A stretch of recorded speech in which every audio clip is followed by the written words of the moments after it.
All right. Good evening, everybody. We're going to go ahead and get started. It is 5:30, so we're going to go ahead and call this meeting to order. 1.2, presentation of colors will be led by the Serrano Middle School California Cadet Corps, led by Second Lieutenant Andrew Ramirez, 357th Battalion.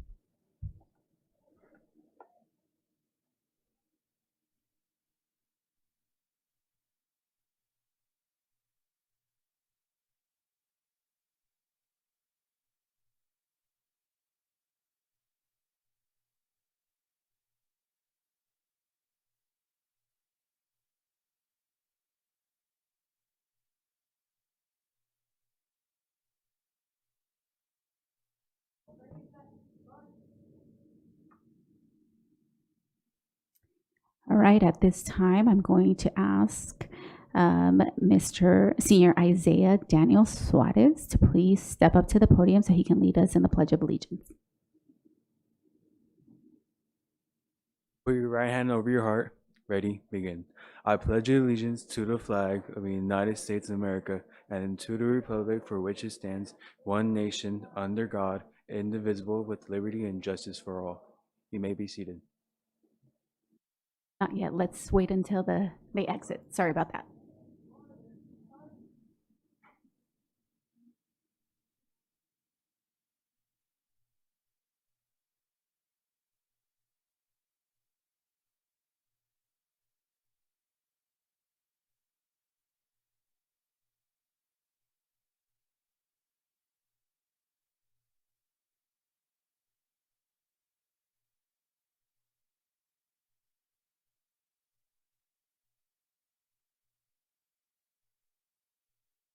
Now you may be seated.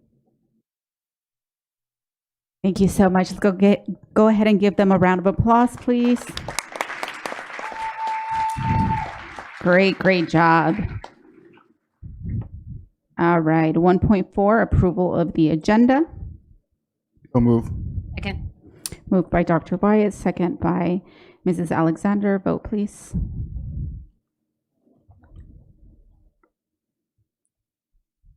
Ms. Cervantes? Aye. Ms. Martinez Sosa? Aye. Ms. Rios? Aye. Thank you.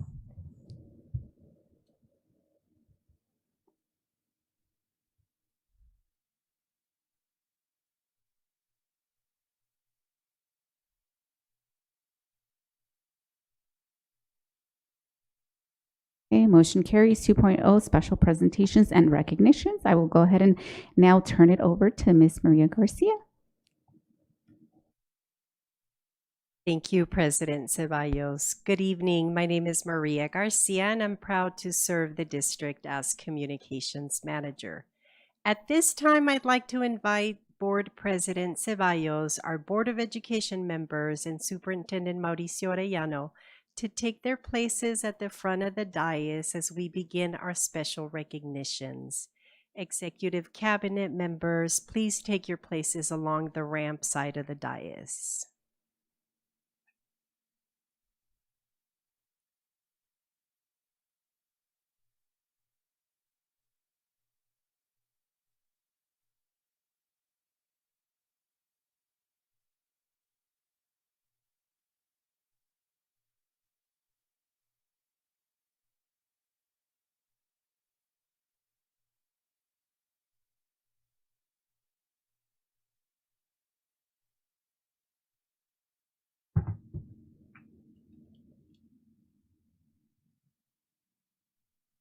This evening, the Board of Education is proud to recognize a dedicated employee and several outstanding SBCUSD students and one recent graduate whose leadership, service, and achievements reflect the very best of our district. First, we will recognize Mr. Jamie Rios.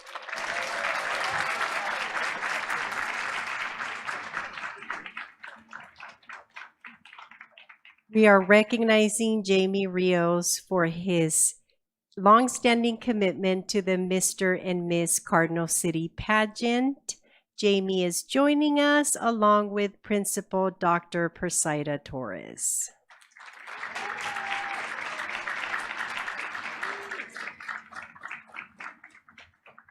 Jamie is a bilingual school outreach worker at San Bernardino High School, but he is so much more.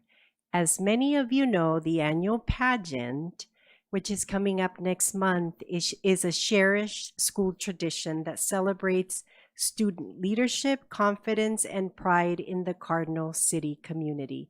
As director of the pageant, Jamie Rios has dedicated countless hours to creating an experience that gives students an opportunity to grow, step outside their comfort zones, and discover their own potential.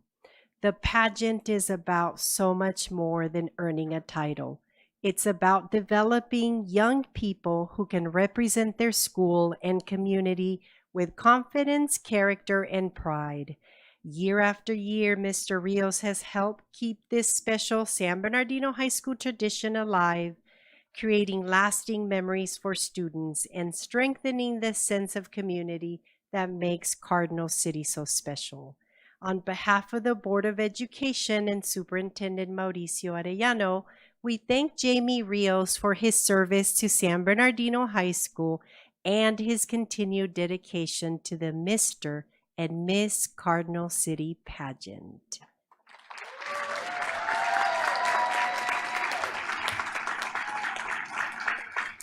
At this time, I would also like to invite Mr. Prince Ogadike, representing the Office of State Senator Eloise Gomez Reyes, to come forward to present a certificate.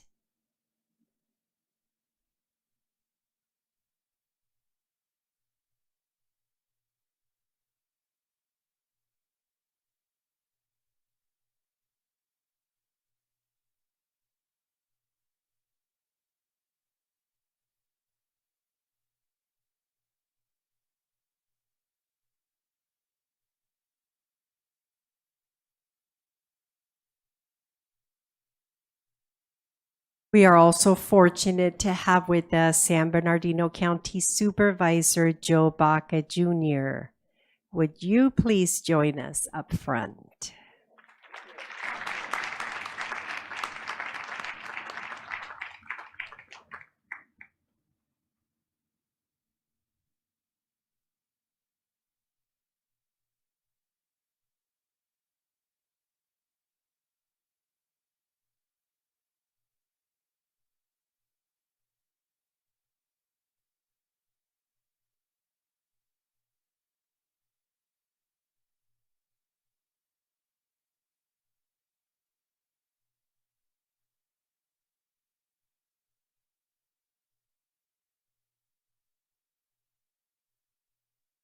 And I will now turn the mic over to Supervisor Baca for brief remarks.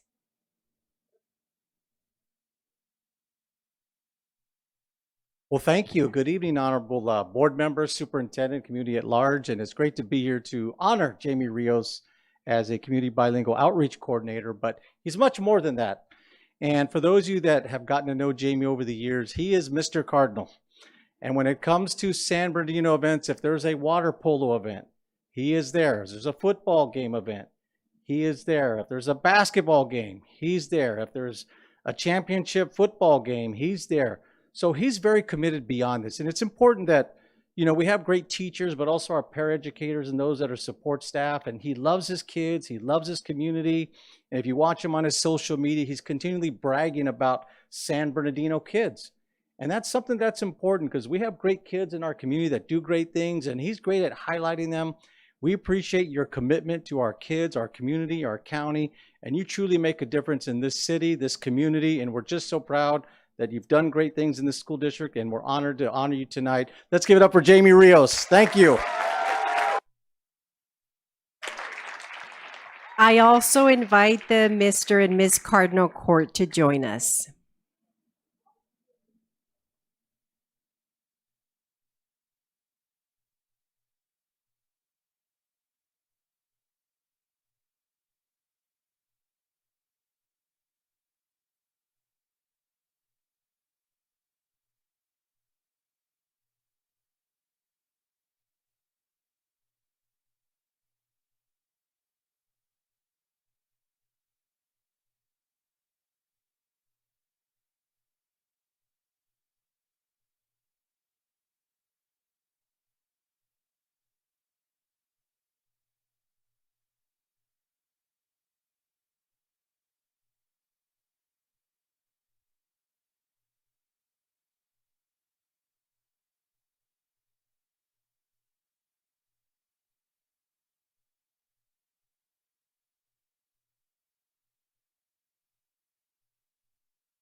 Congratulations, Jamie.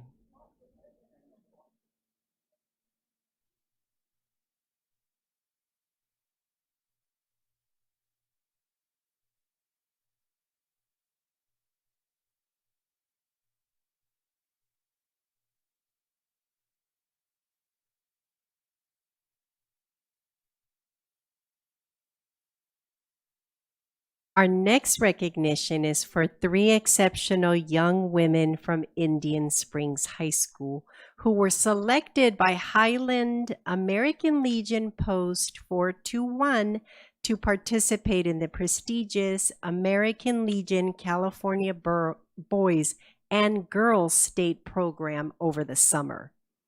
This is a week-long civic leadership experience in which students learn about government by actually participating in it. Delegates step into the roles of public servants. They run for and fill city, county, and state offices. They draft and debate legislation, preside over court proceedings, stage law enforcement demonstrations, and lead assemblies that bring real officials face to face with tomorrow's leaders. Before I invite the students to come forward with their families, I invite Indian Springs High School Principal Jacob Rosario to join us. Also joining us is Counselor Michael Benny.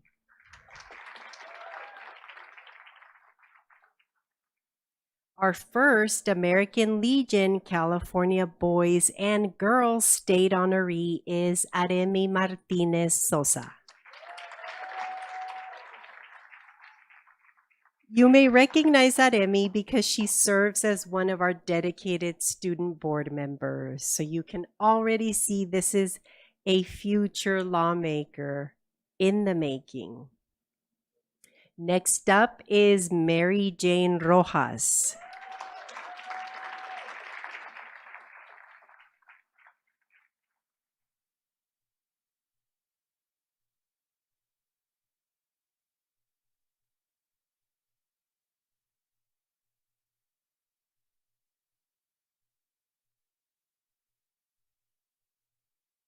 And last but certainly not least, we have Rosalind Zuniga.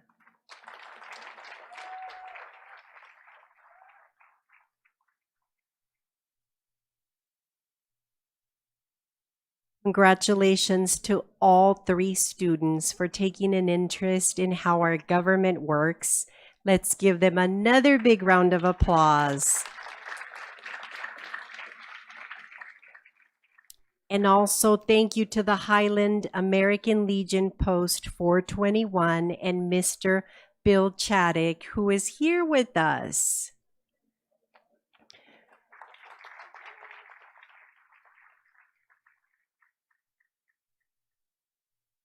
Thank you to the American Legion for nurturing our future civic leaders.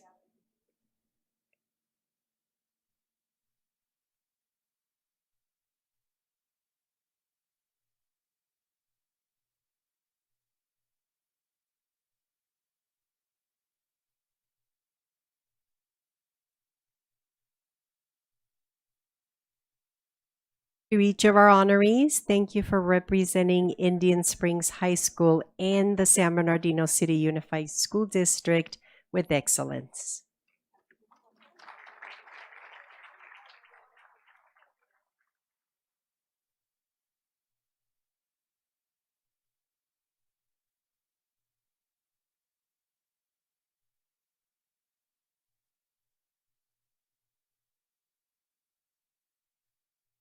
I am also going to turn the microphone over to Leanne Uribe, who is representing Supervisor Joe Baca, and she's got certificates for our students.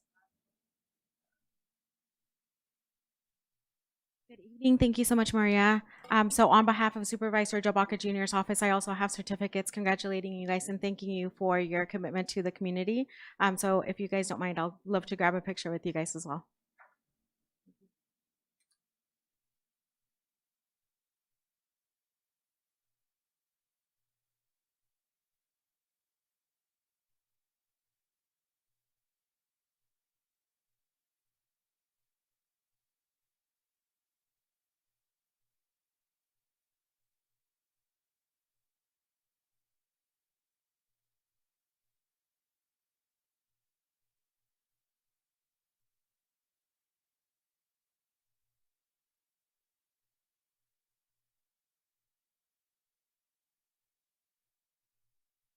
Let's give them all a big round of applause. We are now moving into our third and final special recognition. This recognition celebrates the power of the arts and the remarkable things that can happen when student talent, creativity, and hard work are given an opportunity to shine on a national stage. This summer, one of our former students, a recent graduate, represented San Bernardino High School among thousands of young theater artists from across the country and around the world, earning honors that distinguish her as one of the very best in her field in the entire United States. I'm going to start by inviting San Bernardino High School Principal, Dr. Presaida Torres, and theater arts teacher, Olivia Parker, to join us.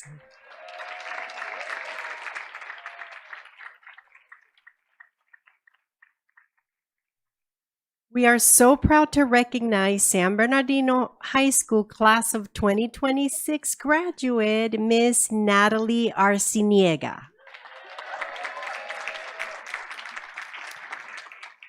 We are honoring her today for her outstanding achievement at the International Thespian Festival, a global celebration of student theater. Natalie earned the festival's highest honor, a superior ranking in costume design, and she went on to win first place in the nation for her work. She was also awarded a prestigious Princess Grace Scholarship in costume design, further recognizing her talent and her promise in the theater arts. Please join us in congratulating Natalie Arciniega.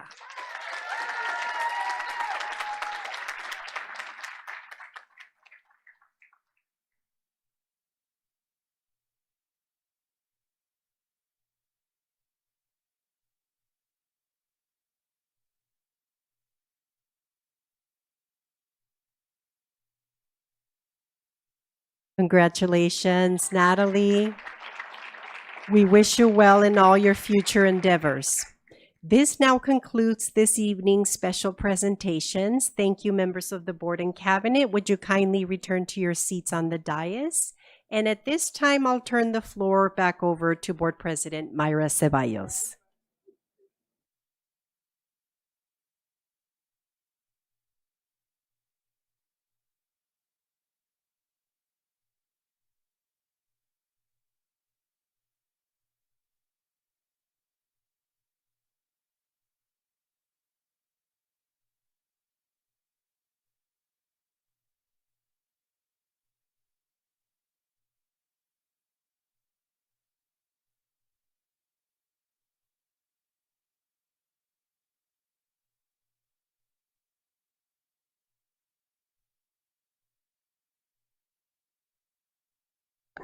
All right, let's give everyone a very big hand of applause once again, please. Thank you so much. And again, congratulations to all of the recipients today. And thank you, Ms. Garcia. Up next, we have 2.4 resolution in recognition of September as Attendance Awareness Month.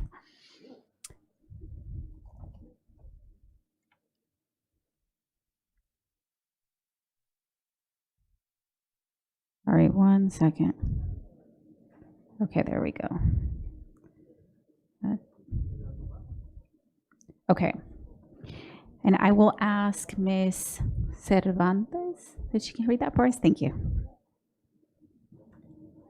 Resolution in recognition of September as Attendance Awareness Month.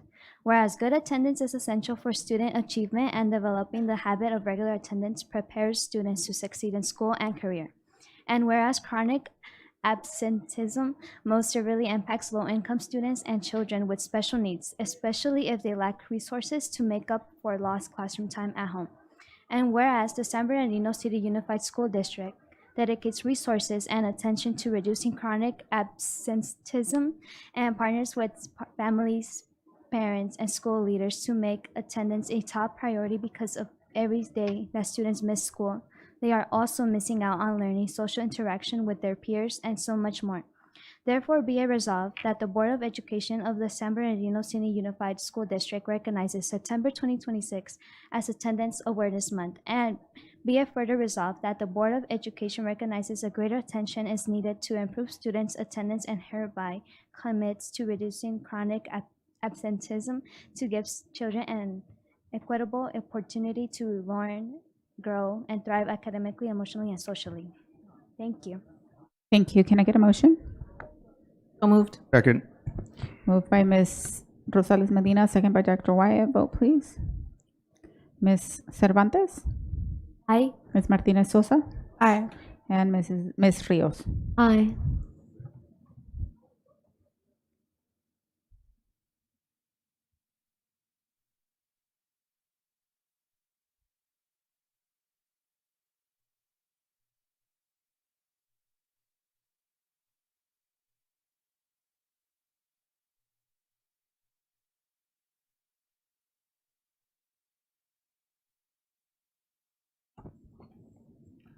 Mr. Santos, Ms. Medina,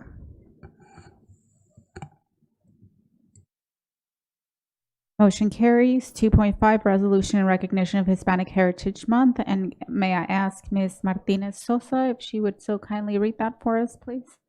Resolution in recognition of Hispanic Heritage Month. Whereas the period from September 15th through October 15th is officially known as National Hispanic Heritage Month, it's a time to honor many contributions of Hispanic and Latino and Latina Americans to our great country. And whereas those dates coincide with important events in Latin American history, including September 15th, anniversary of independence for Costa Rica, El Salvador, Guatemala, Honduras, Nicaragua, the September 16th anniversary of Mexico's independence, and the September 18th anniversary of Chile's independence. And whereas Hispanic and Latino Americans share ancestry to cultural ties of Mexico, Central and South America, and the Caribbean, Cuba, and Spain. This diversity has brought invaluable perspectives and experiences and values to our school district. And whereas the district celebrates the vibrant Latin American spirit that influences our nation and especially our district. Therefore, be it resolved, the Board of Education of the San Bernardino City Unified School District joins people across our state and nation recognizing September 15th through October 15th, 2026 as National Hispanic Heritage Month, and that directs their appropriate activities celebrating Hispanic and Latino American heritage and culture that takes place in district schools. Thank you. Moved by Mrs. Alexander, second by Ms. Rosales Medina. Vote, please. Ms. Cervantes? Aye. Ms. Martinez Sosa? Aye. Ms. Rios? Aye. Thank you.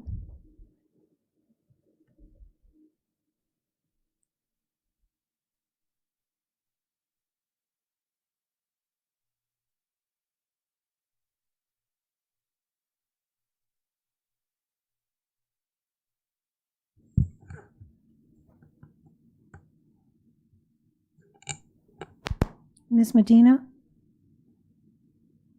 Ms. Grande,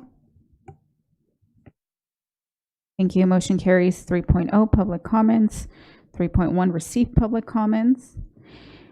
This is the public's only opportunity to address the board on items not on the agenda that are within the board's jurisdiction, such as district policies, procedures, programs, services, or fiscal matters. Under the Brown Act, the board may ask clarifying questions but cannot discuss, respond, or take action on items that are not on the agenda. This ensures that the public is notified in advance of the matters the board will consider. We appreciate you taking the time to share comments. Please know we're listening and your input is valued. If follow-up is needed, a staff member will contact you. Please include your email address or phone number on your comment form. Public comments are limited to 5 minutes per speaker. If 6 or more individuals wish to speak on the same topic, the total time for that topic is limited to 30 minutes. Speakers are reminded that California law does not protect individuals from liability for intentionally false or defamatory statements made during a public meeting. And up first, we would like to call Ms. Elizabeth Romero. Welcome. Bienvenida.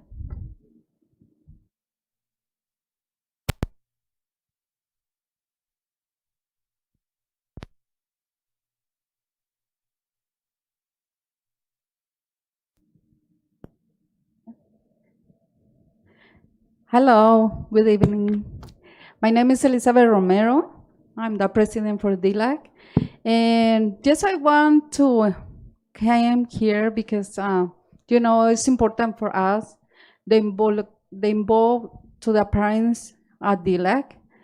And for me, it's my passion, you know, working with the parents.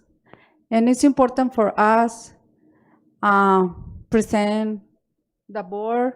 They are hard workers, all the group. So it's for me important.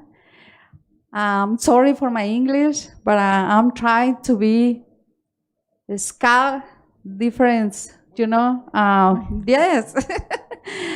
Sometimes we need to let that free because, you know, we are trying to be the best. And if you want to be a leader, you can be the example too. So just I'm trying to be example for the community, and we can do everything. There's no barriers in the district for the language. So it's for me important to let us know to the parents to be involved in the community, and especially DLAC. We have translation in English and Vietnamese and sign language. So because I would like to invite all the community, all the ethnics and everything, be cultural. So yes, I want to invite it in September 4. We are have the first meeting of the year. So let's see. I know the meetings, they are so beautiful with the people, with you know, we miss the meetings because the parents love the meeting. So hopefully if you can come with us too, and yes, just invited, and we are happy to work together. Yeah. So thank you for the opportunity. Thank I'm going to present the vice president and the council. Can you, yes, names, thank you. Buenas tardes, mi nombre es María García, vicepresidenta del comité de DILAC. Estoy muy feliz de estar aquí y darles la bienvenida a todos y cada uno de ustedes a un nuevo año escolar. Good evening, my name is Maria Garcia, I'm a DLAC Vice President. I'm very happy to be here and to welcome you all to a new school year. And en este año seguir trabajando juntos, nosotros como comité de los padres a los estudiantes, pedirles también el soporte con los demás estudiantes para que los estudiantes manden a sus padres a la junta, y los estudiantes es la clave del éxito. And this year, us as a committee of parents, we want to ask your support for inviting our parents, supporting our students, so the students push their parents to come to our meetings and be part of our committee or meetings. You know, the students are the key of success. Es todo. Gracias. That's it. Thank you all. Hola, buenas tardes. ¿Cómo están todos? Gusto de volverlos a ver. Good evening. How are you all? It's very nice to see you all again. Pues yo ya no voy a decir tanto porque ya lo dijeron por mí. Y antes que nada, pues también quiero invitar a los padres a que se reúnan con nosotros cada mes en la Junta de DLAC, que es muy importante, ya que ahí van a ver todo lo que el distrito hace, los programas que tenemos para los niños. Bueno, digo tenemos porque estoy incluida en ello. Okay, so I'm not going to say that much because a lot's been said, but I want to invite the parents to gather with us every month in our meeting because it's very important. It's a meeting where the district, talk about all the programs that we have for the children. And I say this because I'm included in that committee. I'm part of them. También quiero invitar a todos los facilitadores de las escuelas a que se unan a nosotros y hacer más extensa la información y darle las gracias a ustedes por siempre brindarnos su apoyo a lo que nosotros, a nuestras peticiones. Estamos muy contentos por tenerlos con nosotros y ser una sola comunidad. I also want to invite all the school facilitators to join us and extend the information.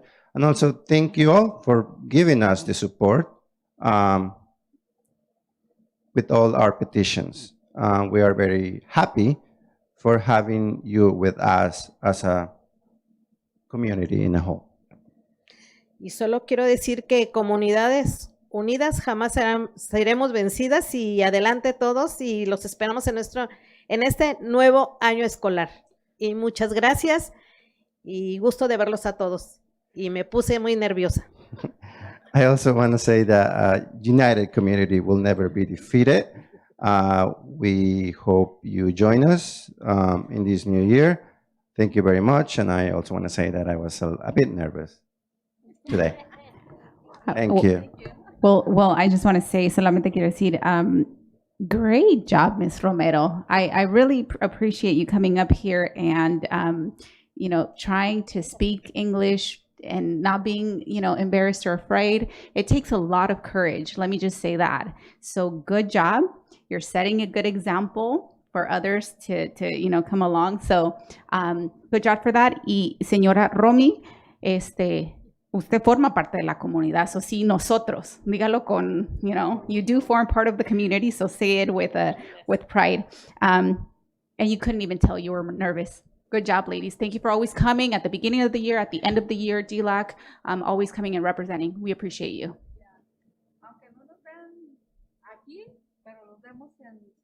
Yes.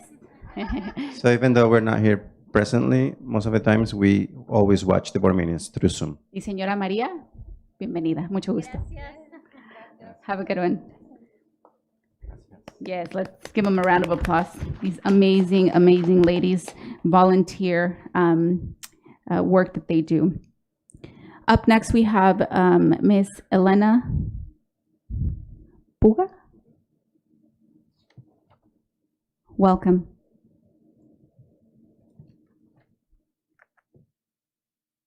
As a parent of 2 students enrolled within the school district, I'm deeply concerned about the lack of accountability within the school district. Despite my efforts to address my concerns through various channels, including multiple messages and emails, I have yet to get a response from you, Mr. Ariano. I was passed off to Jeffrey Haynes to handle my concerns, at which at first he tried to dismiss my inquiry, and then stated he would get back with me after the 11th. Today's the 18th. I still have not heard from his office. The San Bernardino School District's failure to have its employees uphold its legal obligation as a mandated reporter is unacceptable. While in a recent email sent out by the district communicated that the requirements for parent volunteers to complete mandated reporting classes, and it has failed to enforce these standards with its own employees. This inconsistency raises serious questions about the district's commitment in addressing sexual assault on campuses and ensuring the safety of all of our students. Furthermore, the San Bernardino School District decision to reassign the principal who neglected the safety of students on campus to another high school without considering the impact of my family is deeply concerning. You reassigned her to a school which my other students attend. My children have already endured significant distress due to her negligence, and this additional burden is unjustified.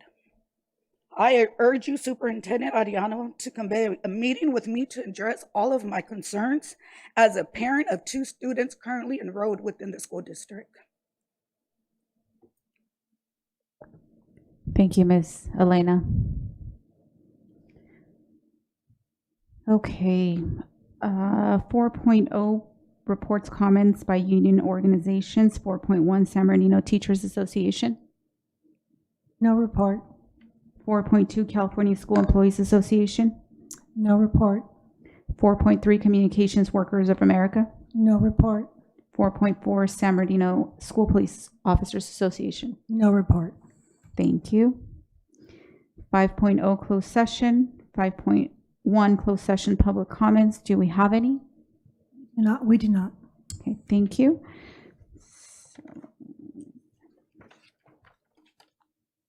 Okay, seeing none, at this time we will adjourn a closed session. Thank you.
like today, since I had that thing, Mine was on.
All right. Thank you, everyone, for your patience. We are going to go ahead and get started. 6.0 actions reported from closed session. 6.1 claim number 2312564.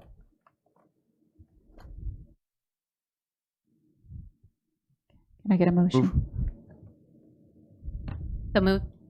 Second, Ms. Alexander. Second. Thank you. Moved by Dr. Wyatt, second by Mrs. Alexander. Let's vote, please.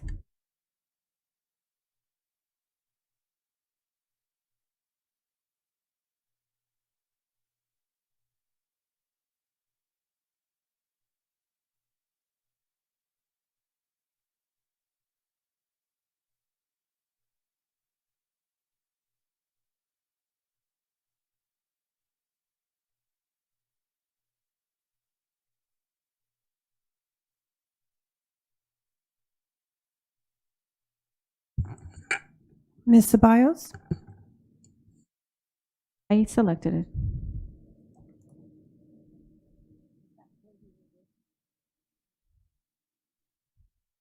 Okay, motion fails. 6.2, approval of Assistant Director, Accountability and Educational Technology. So move. Moved by Dr. Wyatt. Madam President, can they adjust the screen so it shows the vote? Or does it show the public what the vote is? Or does it?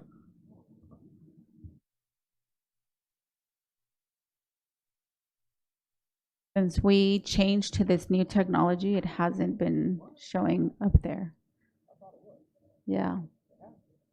No, it has not. Since we moved, right? Yeah.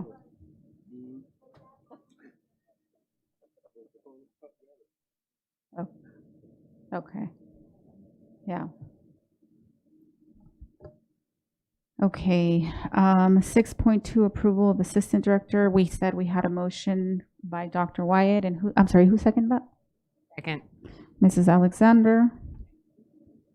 A vote, please.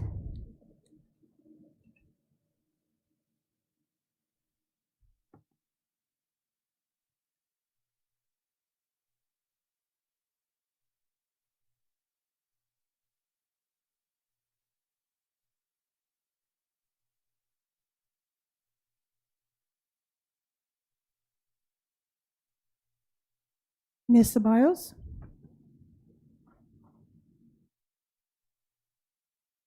I apologize. Motion carries. Be it resolved, the Board of Education approves the appointment of the following employee, Cesar Lopez, effective date, work year, and salary to be determined. I will go ahead and turn it over to Dr. Doizan. Thank you so much.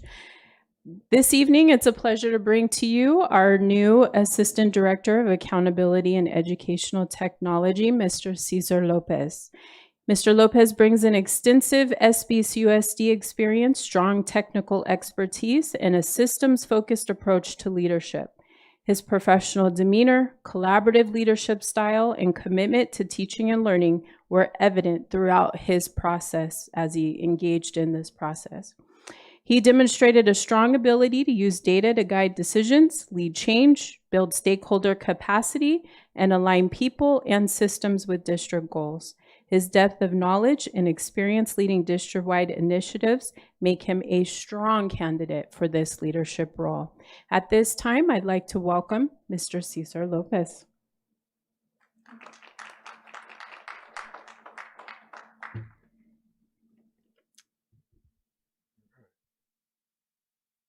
Good evening, Board President Ceballos, board members, Superintendent Arellano, and the Cabinet. I am honored and grateful for this opportunity. I'd like to thank the board for placing your trust in me and allowing me to continue serving our district and this community in a new role and capacity. I want to thank my director, Dr. Michelle Cleveland, for her trust and confidence in me. I'm also incredibly grateful for our entire AET team, the data, testing, and the ed tech teams. This team continually rolls up their sleeves, works together, and takes on the needs of our districts head on. I also want to take this opportunity to thank the people who made this journey possible. To my wife, Mrs. Lopez, the district employee, thank you for your unconditional support. The long days, the last weekends, the quiet evenings after a hard day, the last minute runs to Smart and Final. You have always been ready to drop everything to support me. Thank you. To my kids, Noah and Ava, thank you for giving up your summer days to help me or Dad get the school site ready. And to my parents, thank you for having the courage to leave your home and bring our family to this country in search of greater opportunities. My dad taught me something early in life that has stayed with me throughout my career. The importance of your brand, how to build it, and how to nurture it. My family has served this community since the late 80s, building a reputation based on trust, relationships, and consistent quality service. That lesson that has shaped the way I approach my work. One of the proudest moments of my career happened at our AI Parent Forum. We had the opportunity to work alongside our family engagement partners to introduce AI to our parents and families. My mom and sister were in attendance that day. That experience took me back to my childhood. My sister and I reflected and talked about the challenges our family faced as newcomers. The language barrier, not knowing what services were available, and some of the opportunities my siblings and I missed simply because we didn't know the opportunities existed. We also talked about how far we have come. It made me proud to be a leader in a district that has made tremendous strides in supporting our students and families, creating systems of support, removing barriers, and using technology to create greater access and opportunity. As I move forward in this new position, I am committed to carry on my dad's legacy. I want to continue building and nurturing SBCUSD Shines, and doing what is right for our staff, our students, our families, and our community. Thank you. Thank you so much. Is your family here today? Yeah. Hi. Welcome. Well, thank you so much and congratulations once again.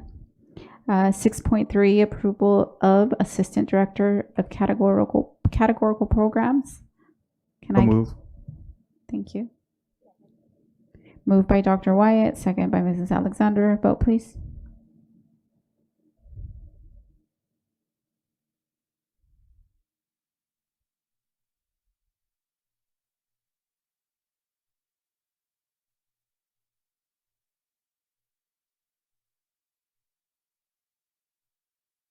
Motion carries. Be it resolved, the Board of Education approves the appointment of the following employee: Jacqueline Maynor, effective date, work year, and salary to be determined. And I'll go ahead and turn it over to Dr. Doida. All right, thank you so much. It is my pleasure to introduce our new Assistant Director of Categorical Programs, Ms. Jackie Maynor. Ms. Maynor brings strong expertise in budgeting, SIPSA, categorical funding, and FPM compliance. She effectively aligns fiscal resources with student needs and school priorities, using data to guide decisions, improve achievement, close gaps, and build staff and parent capacity. Her examples demonstrated strong collaboration, culture, accountability, and a focus on directing resources where they have the greatest impact on students. Her professionalism, strategic leadership, and student-centered approach make her a strong candidate for this leadership role. She's served our district since 1998 and has been at Del Vallejo as principal since 2020. At this time, it is my pleasure and honor to introduce the new Assistant Director of Categorical Programs, Ms. Jackie Maynor. Good evening, Board President Ceballos, Vice President Aviles Grande. I did not want to mess up your name. To the members of the board, to Superintendent Ariano, to the distinguished guests, our student representatives on the board, as well as all of our audience members. First of all, I just want to say thank God for this opportunity, because I am truly blessed to be here today. I want to thank my family back in Florida that is watching me. When Dr. Doizan told me I can bring my family, they have to watch on YouTube because their family is in Florida. However, I do have some family members, my extended family from San Bernardino that is here to support me. And I just am grateful. I am grateful because when I came to San Bernardino in 1998, I had no idea what my career would be. I began as a teacher at Sierra High School, and I thought that was one of the most rewarding experiences of my life. I met young students that had no future, had no direction, but when they entered my science class, whatever was going on in the streets became obsolete. They focused on science. They weren't there to be scientists. They were just there to enjoy the atmosphere and know that someone cared for them, and they were getting instruction and not being treated as objects, but being treated as individuals. When I transitioned from there and I moved to San Bernardino High School, again, I thought it was going to be just another step. I was going to teach again. But then there were just students that walked in the room and made me know that I was doing the work that I was called to do, the work that my parents had taught me to do, and that was to serve. And so it became the most rewarding opportunity of my life. What happened in between my transition from Sierra to San Bernardino High School, it kind of threw me back. I talked to Dr. Vokelmer and said it was time for me to go. And it was time for me to go because it was the first time that I had been put in a position where I was told that my credential, my degree wasn't good enough. So under No Child Left Behind, I was then placed as a resident guest teacher. The first stop along that resident guest teacher road was Devalejo Middle School. I stayed there for a week. I told Dr. Vokelmer, this is not for me. I guess I wasn't made to be a teacher. It's time for me to go. But something happened. He wouldn't let me leave. He said, no, we have an opening at Cajon. You can go to Cajon. So I went to Cajon. I stayed at Cajon for 2 years as a guest teacher, getting my credentialing stuff in order, making sure my degree was acceptable, and that I could continue to do the work that I felt that I was called to do. Once I left Cajon, I needed to do an internship. That internship took me back to Devalejo Middle School. I said, Lord, I'm in a better headspace now, because at least I'm getting a regular paycheck. I'm not subbing anymore. And I stayed that time for 1 month. And then they said, well, no, you can't stay because we won't sign off on your internship. So I got moved to San Bernardino High School, where I stayed for 7 years. From San Bernardino High School, I went to EXL, and I was at EXL for 1 year. And then I decided I wanted to cross over and become an administrator. And guess what? I got the job in 2015 to be the vice principal of Devalejo Middle School. I have been at Devalejo Middle School since 2015 until today, and I will continue to serve until I'm told I'm no longer a principal at Devalejo Leadership and STEAM Academy. But I can tell you, from 1 week to what is now 11 years has been the most rewarding experience of my life. I've seen tremendous change. I've seen tremendous growth. I've seen tremendous pride in that school, and I take pride in that school. And so whatever my next journey is in categorical, it will be to continue to serve those that are less fortunate than others, to make sure that whatever resources are allocated for their education to close the achievement gaps, I will fulfill that need. I will continue to serve and make sure that all students get equity, access, and opportunity to experiences they may not have been afforded otherwise. So as the Assistant Director of Categorical Programs, that is my goal. It is to serve. It is to follow the lead that is given by my director, and I am so thankful that she chose me. But I also know that this step is huge for a lot of students within this district. So thank you again for allowing me this opportunity. I am truly grateful, and again, I consider myself blessed. Awesome. Well, thank you so much for all of your service and sticking around in San Bernardino. We appreciate both of you, and welcome and congratulations. All right. Moving on to 6.4 now. readmit of expulsion of students. And can I get a motion? So moved. Second. Moved by Mr. Tillman, second by Dr. Wyatt. Vote, please.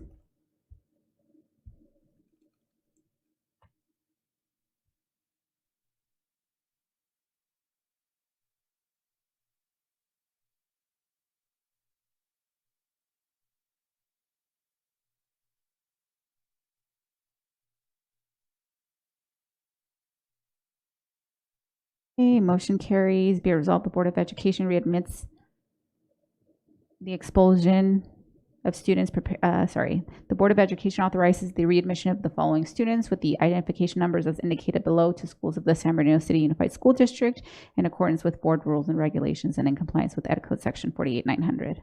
6.5, petition to expunge, rescind, sealing of records, or modify youth court or expulsion. Moved. Second. Moved by Mr. Tillman, second by Ms. Rosales Medina. Vote, please.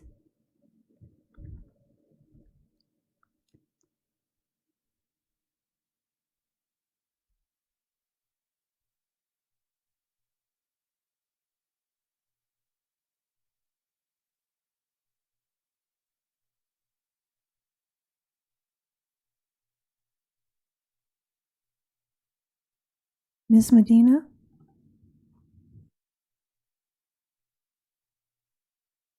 Thank you. Motion carries. Be it resolved, the Board of Education authorizes the expulsion and/or youth court modification, expunsion, or rescinding of the following students with ID numbers as indicated to schools of the San Bernardino City Unified School District and in accordance with board rules and regulations and in compliance with Ed Code Section 48900. 6.6, other closed session action. There is none at this time. 7.0, student board member. 7.1, reports and comments. And I'll go ahead and start with Ms. Cervantes first. Good evening, everyone. I would like to thank President Ceballos and Vice President Aviles, as well as the board members and Superintendent Arellano for having me today. I'm Valeria Cervantes, a returning student board member from Arroyo Valley High School. Continuing with this thought, I want to take a moment to thank all teachers around the district for coming back and getting situated, as always showing up for the school community. I truly appreciate their constant support, their willingness to help others, and the way they always go above and beyond. It does not go unnoticed, and I'm always grateful for the dedication and care they bring to our school every day. At Arroyo Valley, we will be hosting our club rush this Friday, giving students the opportunity to explore different clubs, develop leadership skills, connect with others, and get involved in areas such as academic service, culture, and personal interests. We will also be hosting our senior sunrise on August 28th, welcoming all students to come together, spending time with their friends, celebrate the beginning of the school year as a community. On September 4th, we will be holding our academic awards ceremony to recognize and celebrate students for their academic achievements and hard work. Moving on to athletics, our first football game will be held this Thursday. We will wish our team the best luck and hope to see our community come out and support them. Overall, San Andres has completed a major achievement for their students. During the month of June, 12 students successfully completed the AMR, Emergency Medical Service Program, and these students earned certifications as well as demonstrating that they're ready for any technical skill. This achievement highlights the value of career technical education and the meaningful opportunities for our district, provides prepared students, and overall, we will be happy to support these students with their success. To continue at Sierra, their Olive Branch Resource Center remains committed to supporting students and families of the San Bernardino City Unified School District by providing essential resources, fostering community partnerships, creating meaningful opportunities for students' involvement. For instance, Olive Branch produced event made a great impact by showing up and serving more people than ever before. It showcased how the support and commitment made all families had access to fresh food resources. As we continue to grow, we are excited to introduce several new initiatives that we will further strengthen, that we will hopefully complete with our mission of removing barriers to student success, which is the mobile washer and dryer unit. Overall, this new service will provide students and families with access to laundry facilities, helping remove barriers related to clean clothing, attendance, and overall student well-being. Therefore, these are some of the things highlighted by the schools. Thank you again for having me today. Thank you, Ms. Cervantes. Great job. Up next, we have Ms. Martinez Sosa. Good evening, everyone. I am Aremi Martinez Sosa. I both attend and represent Indian Springs High School as a senior and also a returning board member. I wanted to begin by saying just how grateful I am for all our counselors across our sites, especially on our high school and middle school campuses, as they have had such a hectic weeks due to schedules being adjusted and even then working diligently under pressure to accommodate students so they have classes that align with both their personal and academic goals to strive to create successful futures for many, as well as helping many students find grand opportunities such as scholarships. Counselors are unspoken heroes of school sites, and on behalf of all students, we appreciate them greatly.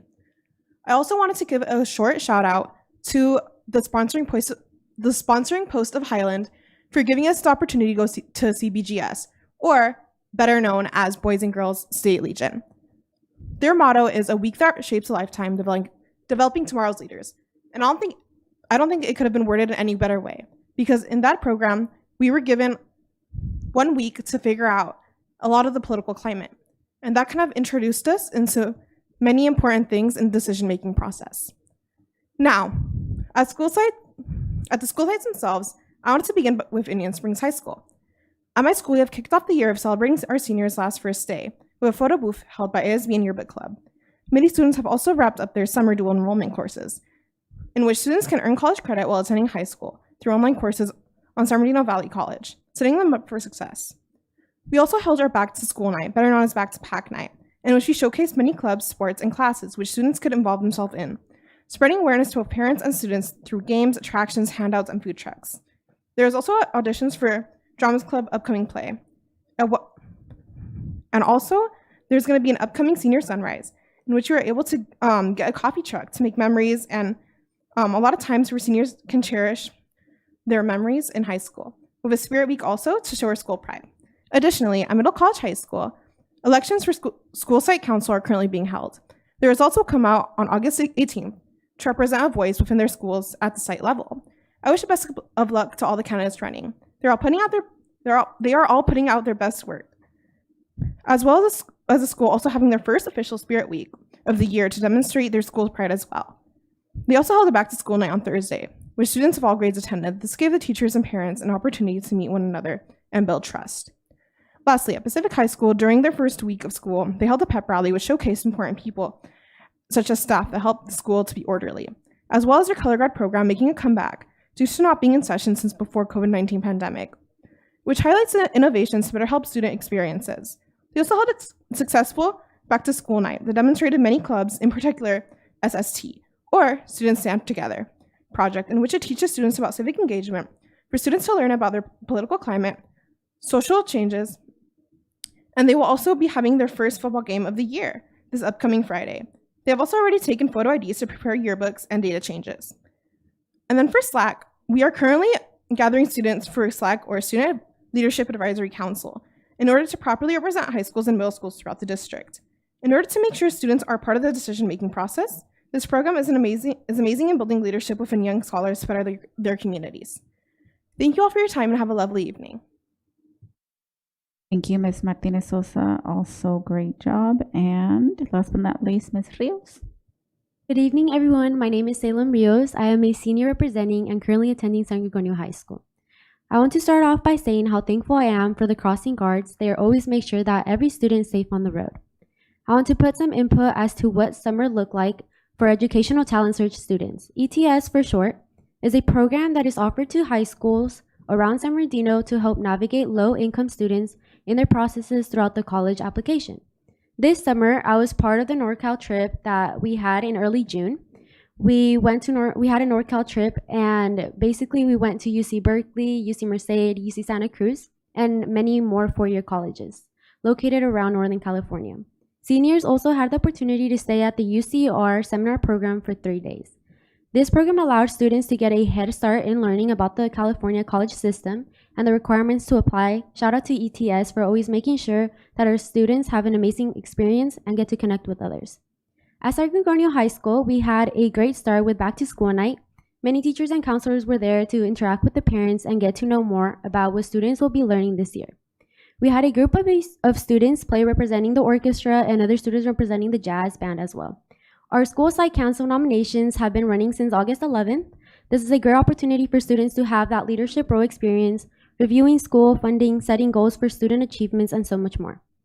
I also want to give a warm congratulations to Elizabeth for being selected for publication in the upcoming anthology in Students Across the Nations with Honors. Meanwhile, at San Bernardino High School, the Thespians earned a 4th year straight of being ranked superior this summer at the International Thespian Festival. Aside from that, San Bernardino High School is the only school that competes internationally. Their fall sports will be starting with their first home football game on August 28. Back to school night was a blast last Thursday with a full house. Lastly, Cajon High School is having their homecoming tickets on sale now with a golden hour on the boardwalk theme. I also want to mention this amazing job they have done in having the Cajon Wellness Center open for students. This is a very phenomenal thing they have going on. If a student has too much going on or stress, this is a distinct environment where they can relax and take a step back. As for sports, they have baseball and competitive cheer tryouts. Girls tennis will have their first game today against Orange Vista High School, and their first home game will be on Friday against Moreno Valley High School. Their first varsity football game will take place Thursday night. We're excited to announce that the first SLAC meeting is very close and will be on September 14, 2026. I'm very thrilled to be in SLAC this year because we have amazing people running SLAC, and I know this year we'll be doing many cool things helping our community grow. Thank you all for putting in the effort to make it here today. I hope you have a wonderful rest of your evening. Thank you. Thank you so much, Ms. Rios. Wonderful, wonderful update there that you have for us. And ladies, welcome back and welcome to you. Okay, moving on to 8.0 board discussion, 8.1 discussion and direction regarding amendment to board bylaw 9320 meetings and notices to possibly reschedule the first regular meeting in August beginning 2027. So this is something that the board had requested to be brought in regards to the event for night, I think it was Night Out. So opening discussion in terms of how we want to make that change. And Mrs. Alexander? Thank you, Board President Ceballos. Board, I brought it to our attention because National Night Out always falls on our board meeting. So for such an important day where the community is opening up and making sure that, one, they're aware who our law enforcement is, and the engagement, and also bringing down some of the defenses because they're meeting our law enforcement officers, as well as there's other services around there. So I was just suggesting that maybe we can consider either moving our meeting to, I believe there has been a previous superintendent that moved our meeting to wherever that National Night Out is. So this year we had it at a school site. And so if we do it next year at a school site, maybe have our board meeting at that school site, start our board meeting an hour after National Night Out starts. That's a consideration. That way we don't have to switch our calendar around, still have our board meeting, but participate in National Night Out and then start our meeting an hour later. Okay, so I have one recommendation to move the location on that one day, which is the first of the month of August, or the first board meeting there, and then also push it back to start 1 hour later. Okay, Mr. Tillman? So, what time does a night out start and how long does it last? It starts at 4:30 and until 8 p.m. And when you said you wanted to start an hour later, what time were you looking at starting? We would start, I propose that we start at 6:30. So I propose we just have the meeting here but start at 7. Because it takes a lot when we do the remote meetings. So just do it here, but just have the meeting at 7 o'clock and just have a light agenda. But of course, a lot of times it's important stuff that has to get done. So we'll make sure we take care of the stuff that has to get done, but just start the meeting at 7. Any other comments? Ms. Rosales Medina? Thank you for bringing this forward. And actually, I'm with either side. We've had it back when they were doing the restoration for the building here. We would have it at was it Indian Springs High School, and it's a different experience. Having it at a school site. So I wouldn't mind having it at a school site if that's what the board ends up supporting. So I just wanted to put that out there. Okay, and I just have if there's, oh, Mrs. Alexander.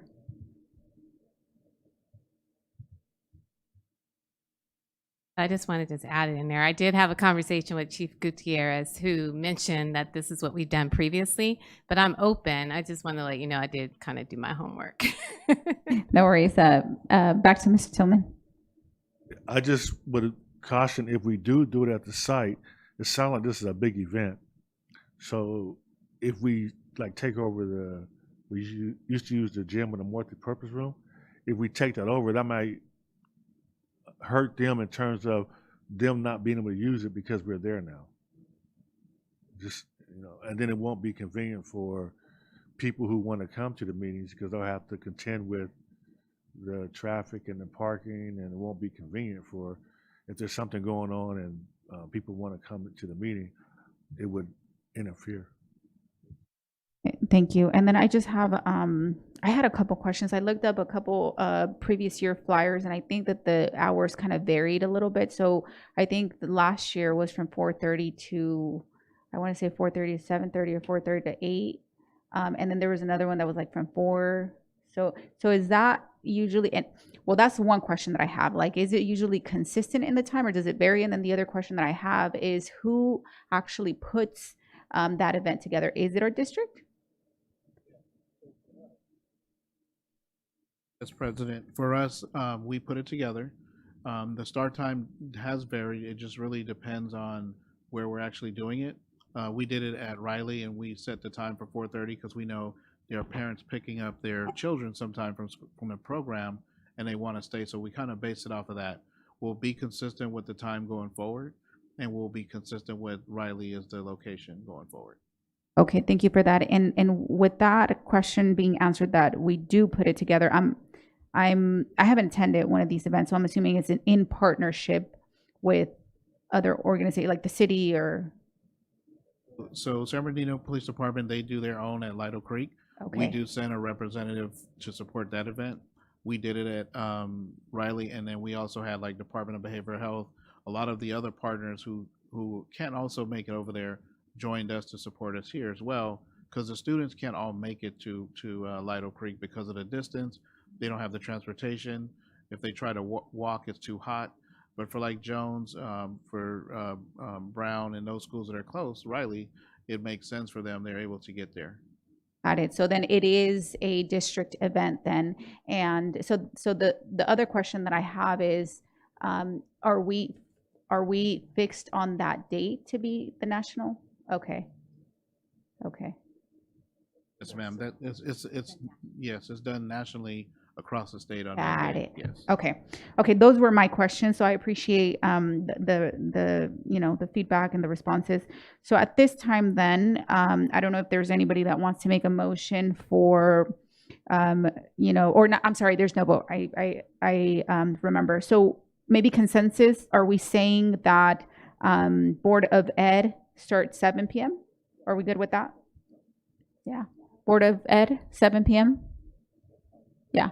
Okay. So then it'll be coming back for voting at a future date because we do have to update the bylaw. All right. Awesome. So moving on to 9.0 action item, 9.1 personnel report, number 4. As presented. So moved. Second. Moved by Mr. Tillman, second by Dr. Wyatt. Vote, please.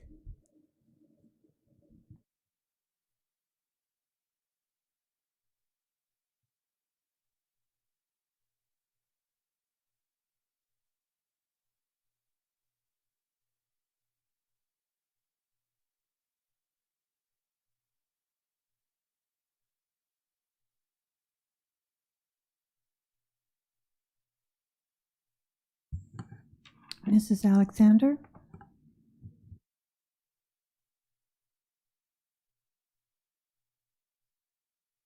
Motion carries. 9.2, approval of annual compensation increase for board members. Mr. Tillman? I had first just a legal question. It says in the write-up that approval of annual compensation increase for board members On an annual basis, the board may increase the compensation of board members beyond the limit delineated in the education code. And I know we had an increase that was just 7 months ago in January, right? So that's a legal question, can we do it? But the other question is, the only time the board has given ourselves a pay raise normally is after we've negotiated with the bargaining units, and then we give ourselves a pay raise. We did this at the last one. We waited for negotiations to end, and we gave ourselves a pay raise. This would be totally different we gave ourselves a pay raise in January. We would give ourselves another pay raise this month. I think it totally sends the wrong message because any other bargaining unit that came to us and asked for 2 raises in the same year, we wouldn't do it. And what we look at is, can the district afford to give raises across the district? And I really think it sends the wrong message that we say we don't care about the other bargaining units and employees in terms of whether they'll be able to get a raise too. We're just going to give ourselves a raise. I think we should wait until the bargaining is over. And I think it's important too that it says a year. We had a big discussion for the last 3 meetings about only giving money to nonprofits one time a year. And the discussion became, okay, is it annually, is it fiscal year? And then Madam President said, well, let's do it in a 12-month period. That's what should be considered a year. Well, if we do that to ourselves, we should wait 12 months because the law says annually. So I just think all around it's not a good thing that we give ourselves another raise, and we just had one in January, which has been what, 8 months, 7 months ago? Thank you. Mrs. Abeles Grande? I thank you for that. I completely understand why we hesitate after our most recent and sizable raise. We have to look at the history. Our pay sat frozen for over 40 years. That's the one we just got. That old system did not keep up with inflation. The recent change simply caught us up after 4 decades of falling behind. Moving forward, I don't believe we can wait another 40 years for a single massive correction. That's bad policy. This 5% update is the standard normal process allowed by state law. It ensures small, predictable changes moving forward rather than letting our system freeze up for decades again. Making this change retroactive simply ensures fairness and matches the timing of our other district and labor agreements for the year. Our teachers and staff get regular cost of living updates. Giving the board a standard 5% update keeps things consistent now with how we treat the rest of our district. We need to look at this in the context of total operations. I think you mentioned this. This district manages a $1 billion budget to serve our students and our community. The total cost of a 5% update to this board stipend amounts to a microscopic fraction of 1% of our overall spending. It does not impact our classrooms, our school programs, or our daily operations. Managing the city's third largest workforce is a massive job. We need to make sure everyday working people can afford to serve on this board. If we let board pay fall behind, only wealthy people will be able to run for office. I'm hoping this small step we take ensures fairness, keeps our leadership stable, and protects a diverse pipeline of future leaders for SBCUSD. Thank you. Mr. Tillman? I just want to say that there is no one gets an automatic cost of living raise every year. That's not the way it works. There are years when no one gets a pay raise, depending on the amount of money the state is giving districts. Sometimes they make cuts, so there is no automatic every year pay raise. Now, the board, and some boards do, the board could decide we're going to give ourselves a 5% pay raise, irregardless of what happens with the units and the other bargaining units. But that is going to pose a problem. The problem is not the size or the amount that it would cost to give the board the raise. It's the message that it sends. And I'm just gonna say this, and I know I'm on the out on this one, but I got to tell you this: in terms of negotiations, when you're in that room and you are in tough times, all you have is your credibility and your integrity and and your bargaining units knowing that you appreciate them and care about them. And the way you show that is you tell them, we won't get a raise until you get a raise. When you get rid of that, then I think you lose a huge part of your relationship that we've spent years building. I understand the governor said that he wanted to make the raise so that you don't have to be rich to run for office. I got elected in 1995. After that, I can't think of any rich people that got elected. None. Who was rich that got elected after 95? I wasn't rich. I was working. There's no one that was rich that got elected. Abigail wasn't rich. I don't know any rich people that got elected after 95. So we've always had regular people on the board who a lot of us at times were struggling, but even without the increased pay. But I can't emphasize enough the damage you would do if the board gets 2 pay raises in the same calendar year in less than 12 months. You can't argue that we're going to be frugal and only give nonprofits a donation every 12 months because that's what annually means, but say that doesn't hold to the board in terms of our pay raises, because the amount you give it to the amount of the donation you're giving to the nonprofit is also minuscule. So to me, you have to be consistent, and we've said that annual means at least every 12 months. Thank you. Ms. Abeles Grande.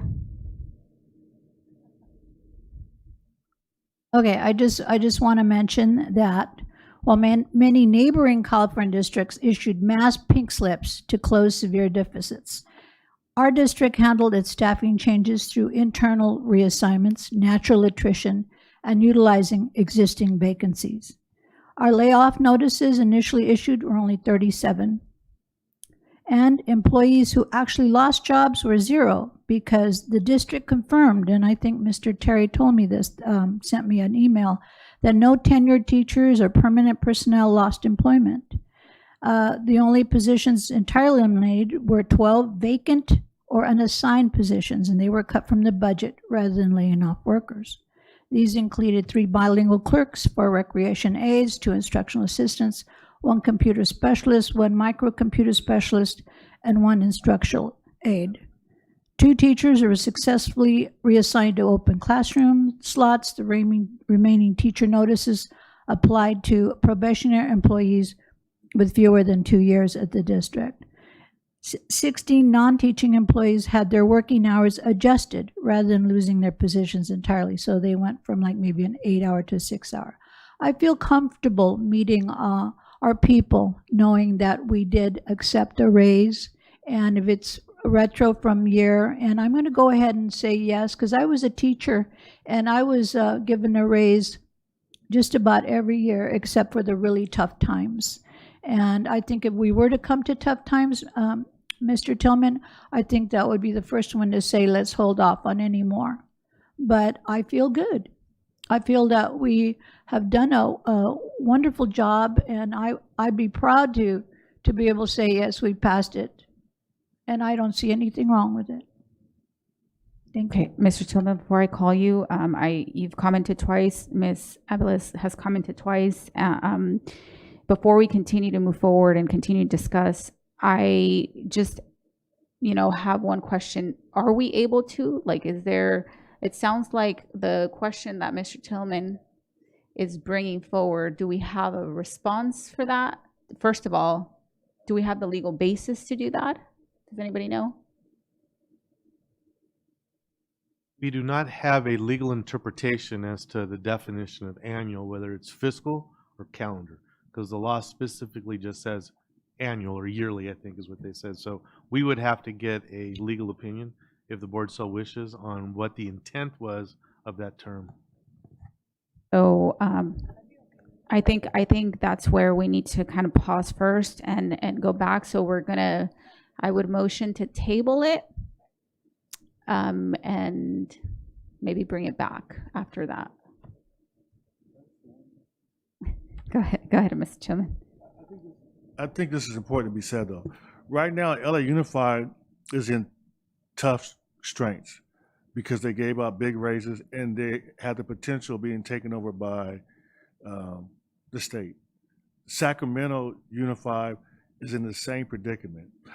Those type of things happen because there's a breakdown in relationship between the district, the bargaining administrators of the district, and your associations.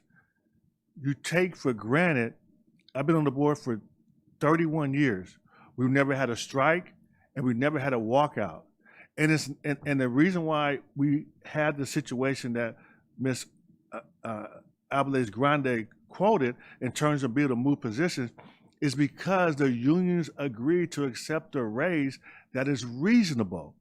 And they do that because they see us as participating in a fair process.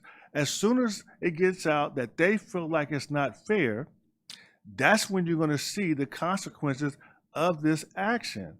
And I'm just saying this, I can tell you guys, I told you so when it happens, because it's going to happen. If you give the board 2 pay raises in 1 year, there's no way to explain it to your working staff why they can't get the same thing. And I can tell you right now, we can't afford it. We don't know what the financial status is going to be until we get the information that comes out in December.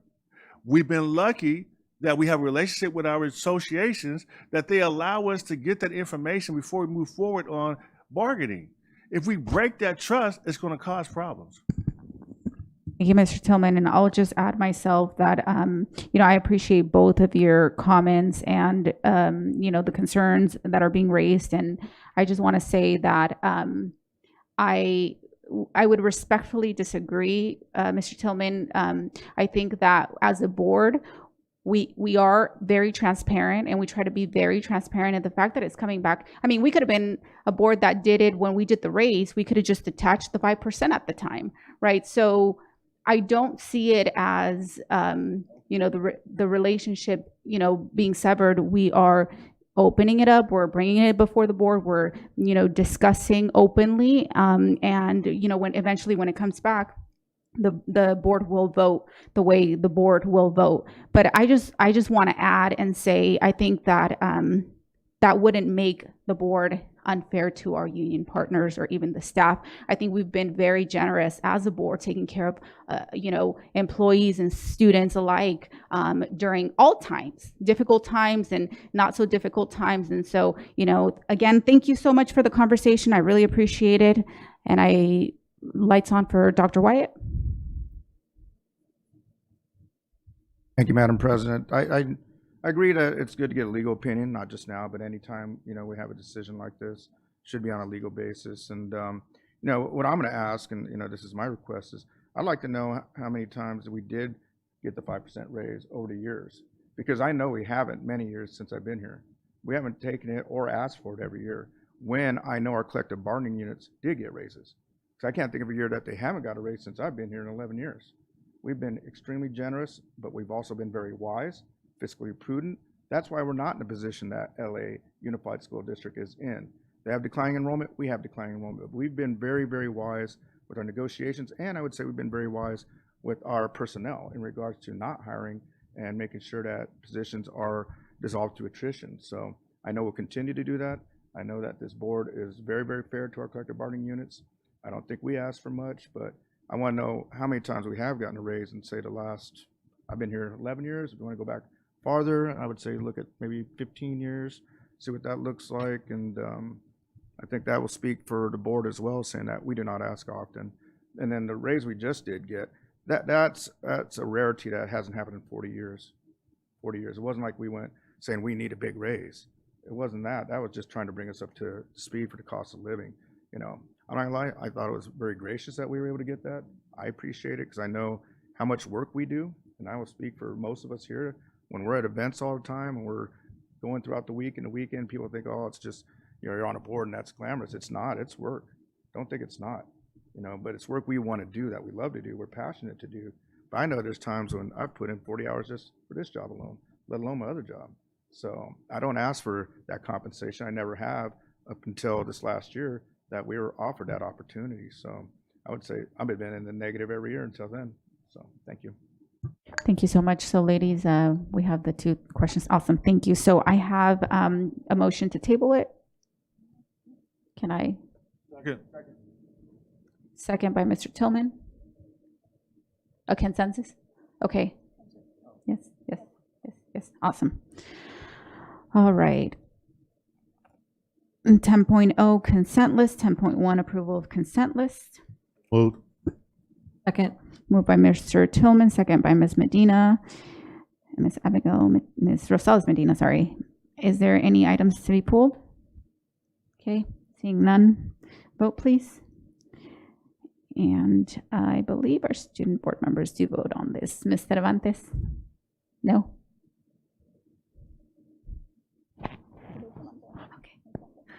Oh, I'm sorry. I guess we don't. I usually have my list on the items and I always forget, so my apologies.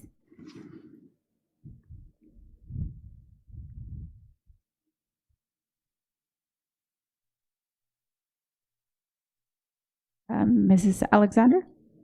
President, just clarification. I think we had a motion, but did we vote? No, we didn't end up voting. We only got consensus. Okay. Yeah. Thank you for that.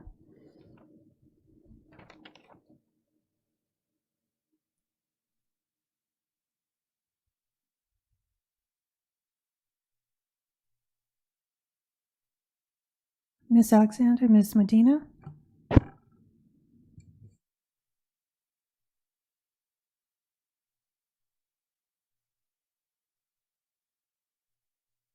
Motion carries. 11.0 reports and comments. 11.1 board members. Do I have any volunteers? Okay. Ms. Medina, Ms. Rosales Medina.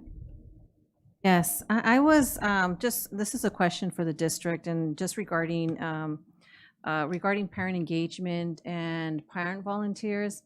If for those that want to volunteer at a school site, is a live scan needed? And if the live scan is needed, who pays for that? Is that the parent? Because I know that it's $100.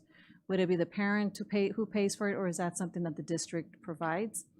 Let's just say that the parent does pay for it.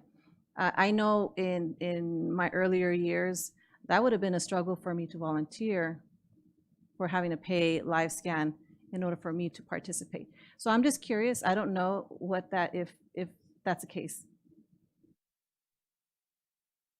Thank you for the question. That's a question that we've been hit up with a lot this week, and it was in response to the changes to the DOJ mandates on how we deal with volunteers. So I'm going to provide the board with some information in a Friday update that will answer many of those questions. I'll also let the board know that we've been working with Dr. Gonzalez to see how we can mitigate some of those costs. But the DOJ has set a tiered level of how you're supposed to address these things. And so there are some decisions that the board has to make on our behalf, because some of the tiers, the way they've aligned it up, I know Chief Gutierrez pointed out some vulnerabilities that perhaps the board would want to be more aggressive or less aggressive. So Friday update will get you some information, and then we'll be asking for some direction. Thank you so much. That would be very helpful. Were those all your comments? Mr. Tillman?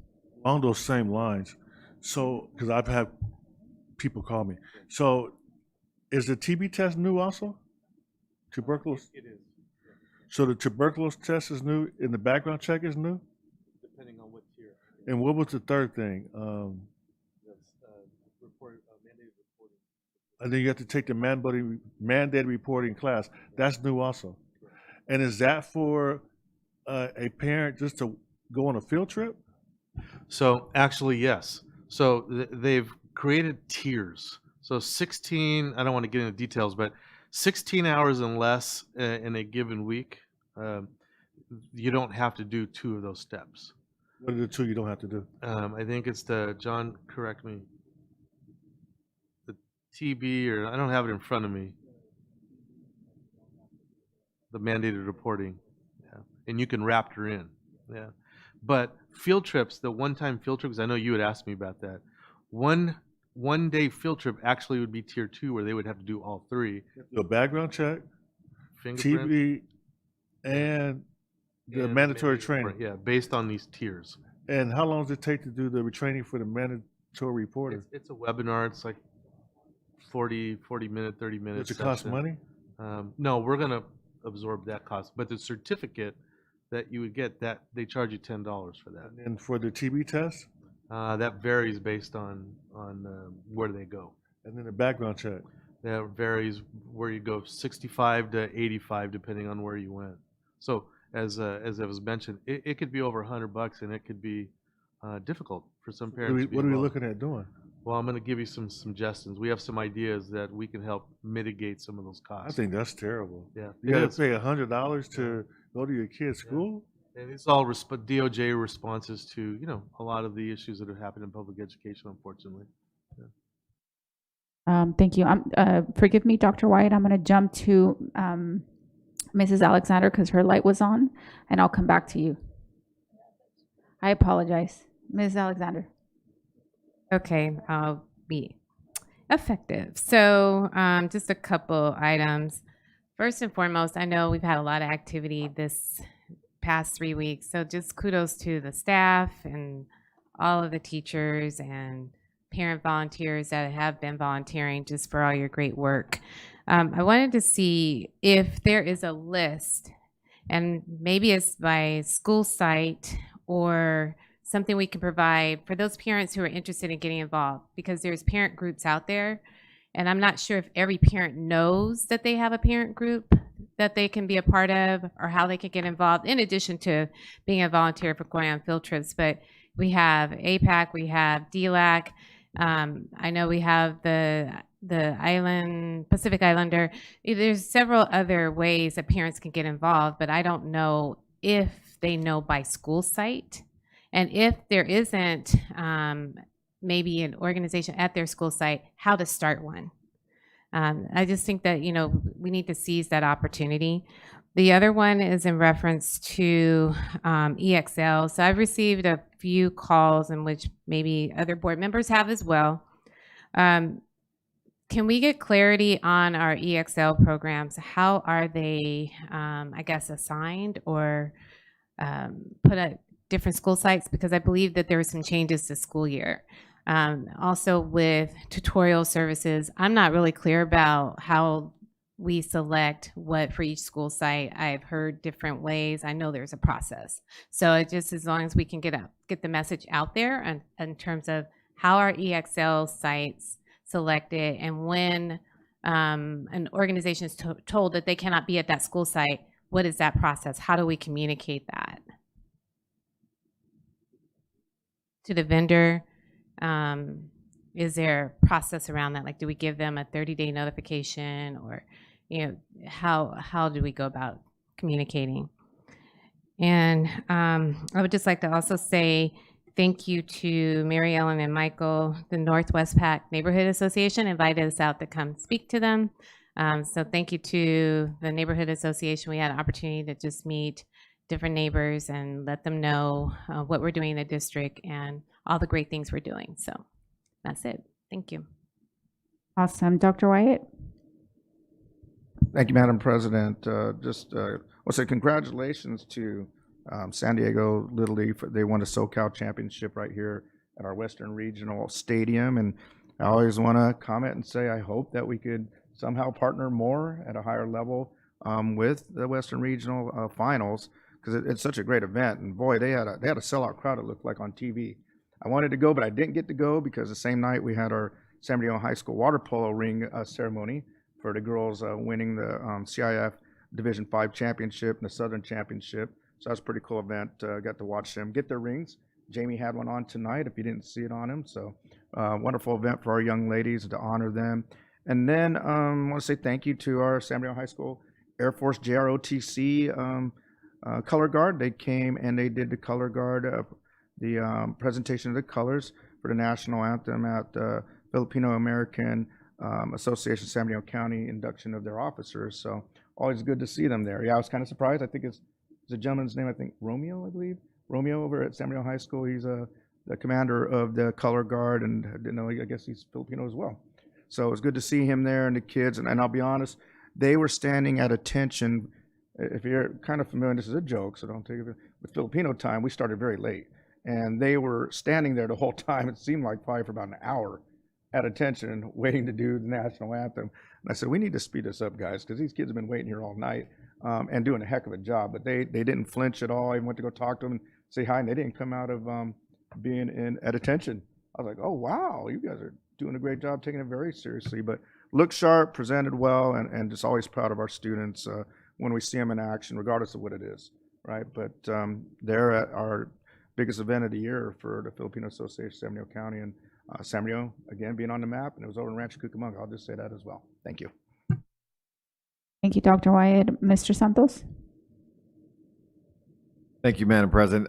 Just my 2 cents on the fingerprints. I know for our Little League, we only pay $15 because we get that DOJ fee waived, right? So it's just that, but I just kind of want to put it out there. And then a second question, do we require this of all the organizations that come into our schools as well?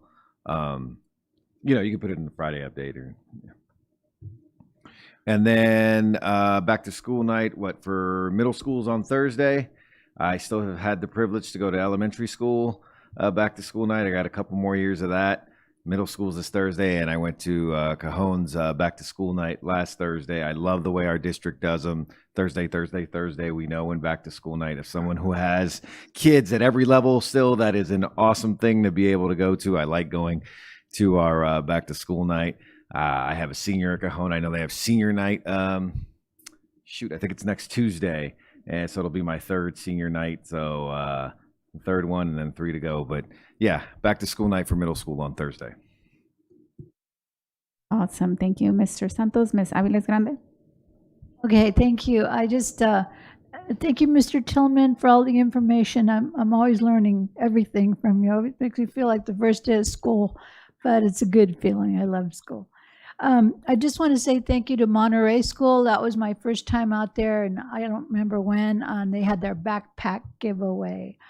Oh, God, it's so great. It's just wonderful, and everybody's so excited, and naturally Joe Baca was there in the county, and just the kids are just wonderful, and I meet so many great people, so kudos to them. And then also I wanted to ask on the big Shandon Hills tournament, was that at the golf course? Is that what we're talking about? About who sponsored it? Shandon Hill School? Is it? The golf course? Was it the golf tournament? Were we sponsors of that? No, we weren't. Okay, then I just wasn't unclear. Okay, anyway, thank you very much. Thank you. And for me, just, welcome again back to everyone. Thank you for everything that has been happening at the campuses. It's been, a couple of weeks now? About 2 weeks? 3 weeks? Oh my goodness. I guess I'm still on vacation mode. But, I've been hearing a lot of great things running smoothly. Of course, some hiccups here and there, as with anything. But, thank you for all the staff, everybody from, the school sites to custodial to M&O to cafeteria, nutrition, communications, police, superintendent, everybody, again, thank you so much. And I, again, keep and continue looking forward to this great, amazing year. It's going to be better than the previous year. And every year it's just going to keep getting better and better. And I'm very sure of that. And I'm, positive of the great progress that we're making in the direction that we're going in. And I just want to say, I really enjoyed earlier today. We were over at Juanita Jones Elementary with the school police town hall meeting that they had. And I think I was told by Chief Gutierrez that there's going to be another one maybe in the evening coming up. So I'll keep an eye out for that. But thank you to Principal Krisha Sims for opening her doors. And I took a tour of her site I think it was last year or maybe 2 years ago, and just a great program that they run over there. So I just want to give her a shout out as well today.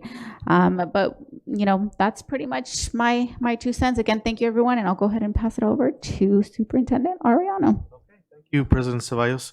Well, first of all, I want to say great job to our student board members. You always represent the student body so well and so professional. And I hope you guys have had a great start to the school year, and really looking forward to your growth this year, not only as a student, but as a student board member. I know I've been working with Dr. Rodriguez and on some presenters that are going to come and work with SLAC and the student board members. So looking forward to having that time with you guys. But great job. Good to have you here. Want to also just thank our translators as always. Thank you for always being here every Tuesday night. Thank you to our school policeman. I know he's out there, but we appreciate all their support. And David, everybody from communications, thank you for making these meetings happen. I'm excited because football season is starting. Both boys football and flag football. So Friday night under the lights is always a lot of fun. And I know this year we have someone who's getting a pretty good look, the quarterback at Cajon High School, sophomore, who's getting some good looks from colleges. And he's a nice young man and good grades. And he's just, he's got a great future in sports and academics. So looking forward to seeing him and all of our teams. Our girls flag football teams are off and going, and we have some great teams. I think the first game though yesterday, this one's going to hurt being a Cardinal. This is hurting. So it was 68-0. Cajon beat San Marino High School.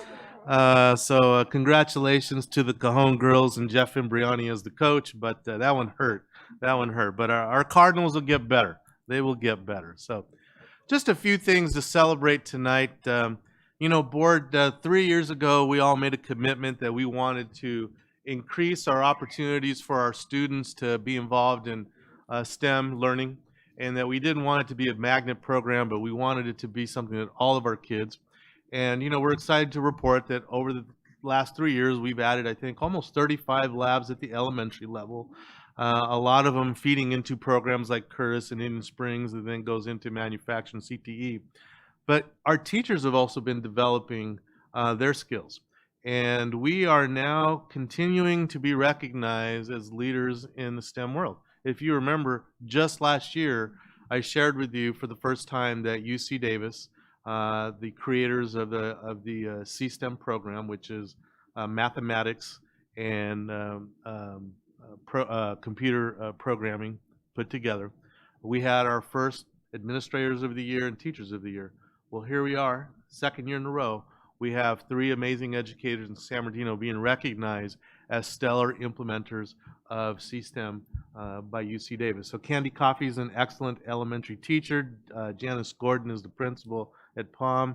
And Michael Roll, I don't remember what school he's teaching at, but just these are amazing people who have committed to learning more about STEM and making an impact. So congratulations to the 3 of you. I know Randy, myself, and Miss Applegate will be up at their conference and congratulating them as they receive their award. So board, thank you guys for supporting these initiatives. You see that our folks are stepping up and our kids are benefiting from that. If you remember last year, we co-hosted a C-STEM conference with C-STEM at Cal State San Bernardino. We will be doing that once again, and everyone is invited to attend. Next slide.